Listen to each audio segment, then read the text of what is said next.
গ্রামের শেষ প্রান্তে মাটির বাড়িটা বাইরে থেকে সাধারণ মনে হলেও ভেতরে ছিল দুটো আলাদা জগৎ।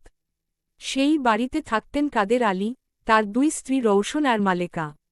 একই ছাদের নিচে থেকেও তাদের দিন কাটত আলাদা আলাদা পথে। সকালে উঠেই রৌশন রান্নাঘরে ঢুকতেন, আর মালেকা উঠোন ঝাঁট দিতেন।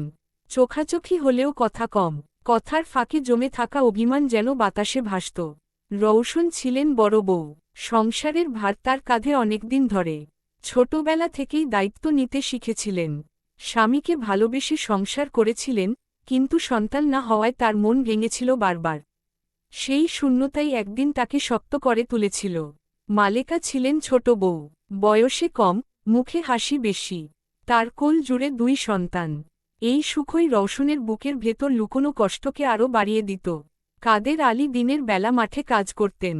সন্ধ্যায় ফিরলে কার ঘরে যাবেন সেই নিয়ে নীরব টানাপোড়েন চলত। তিনি কাউকেই কষ্ট দিতে চাইতেন না, কিন্তু না চাইতেও কষ্ট বাড়ত। রৌশন ভাবতেন, সংসারে তার জায়গা ধীরে ধীরে ছোট হয়ে যাচ্ছে। মালেকা ভাবতেন, বড় বউ তাকে মন থেকে মেনে নেন না। একদিন দুপুরে মালেকার ছোট ছেলে জ্বরে পড়ল। কাদের আলী তখন মাঠে। মালেকা দিশেহারা হয়ে পড়লেন। গ্রামে ডাক্তার দূরে। সেই সময় রৌশন এগিয়ে এলেন। নিজের হাতে পানি গরম করলেন, ভিজে কাপড় কপালে দিলেন। ওষুধের কথা মনে করে পাশের বাড়ি থেকে এনে দিলেন। মালেকা অবাক হয়ে তাকিয়েছিলেন। এই প্রথম তিনি রৌশনের চোখে রাগ নয়, মমতা দেখলেন। সেই রাতেই মালেকা চুপি চুপি রৌশনের ঘরে গেলেন। দরজার সামনে দাঁড়িয়ে বললেন, আমার ছেলেটার পাশে আজ যদি তুমি না থাকতে, আমি জানি না কি করতাম। রৌশন কিছুক্ষণ চুপ করে থেকে বললেন, বাচ্চারা তো আমারও আপন।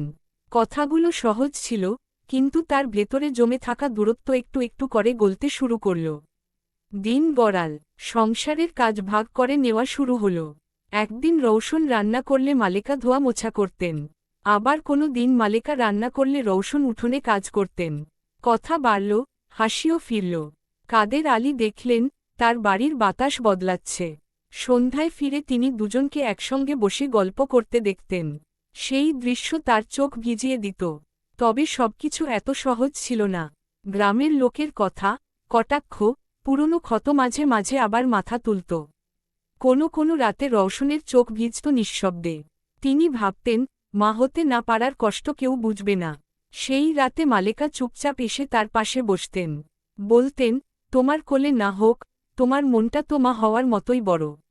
রৌশন প্রথমে মুখ ফিরিয়ে নিলেও পরে চোখ মুছতেন। একদিন হঠাৎ কাদের আলী অসুস্থ হয়ে পড়লেন। কয়েকদিন বিছানা থেকে উঠতে পারলেন না। তখন সংসারের পুরো দায়িত্ব এসে পড়ল দুই সতীনের ওপর। বাজার করা, ওষুধ আনা, ক্ষেতের খোঁজ নেওয়া সবই সামলাতে হলো তাদের। ক্লান্তি ছিল, কিন্তু অভিযোগ ছিল না। দুজনেই বুঝলেন, একে অন্যকে ছাড়া এই সংসার চলবে না। সুস্থ হয়ে উঠার পর কাদের আলী এক সন্ধ্যায় উঠোনে বসে বললেন, তোমরা দুজন আমার শক্তি। তোমরা না থাকলে এই ঘর ভেঙে যেত। রৌশন আর মালেকা একে অপরের দিকে তাকালেন। সেই তাকানোর ভেতর ছিল না প্রতিদ্বন্দ্বিতা, ছিল সহযাত্রার স্বীকৃতি। সময়ের সাথে সাথে রৌশন বাচ্চাদের পড়াশোনার দায়িত্ব নিলেন। মালেকা রান্নাঘর সামলালেন। বাচ্চারা রৌশনকে ডাকতে শুরু করল বড় মা বলে।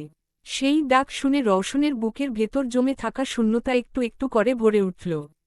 তিনি বুঝলেন, মা হওয়া শুধু জন্ম দেওয়ায় নয়, ভালোবাসায়ও।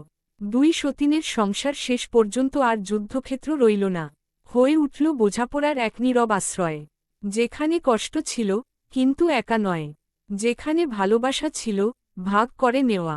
সেই বাড়ির উঠোনে সন্ধ্যার আলো নামলে এখনও দুজন পাশাপাশি বসে চা খান।